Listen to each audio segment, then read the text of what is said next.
各位朋友，大家好，我是川浩，欢迎各来到白仔watch。这是一个对大众发声的金融粉的节目，衷心希望咱做伙用母语讨论国际大事。2025年6月，通货膨胀升温，不过核心物价显示暂时无物价压力。核心物价年增率小连续5个月，比市场预料低，显示暂时无物价压力。受到能源价格反弹，整体物价压悬。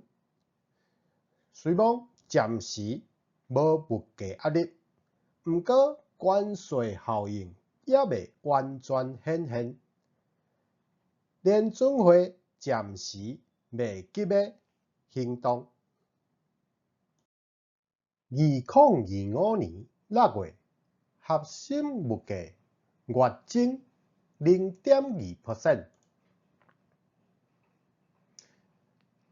年增 2.9%。核心物价年增率小连续5个月，比市场预料低，显示暂时无物价压力。2025年6月，整体物价月增 0.3%， 年增 2.7%。受到能源价格反弹，整体物价压悬。2025年6月，政策利率犹原伫咧 4.5%， 通货膨胀对顶个月 2.8%， 升到 2.9%。核心通货膨胀对顶个月 2.4%， 升到 2.7%。虽然暂时无物价压力，不过关税效应也未完全显现。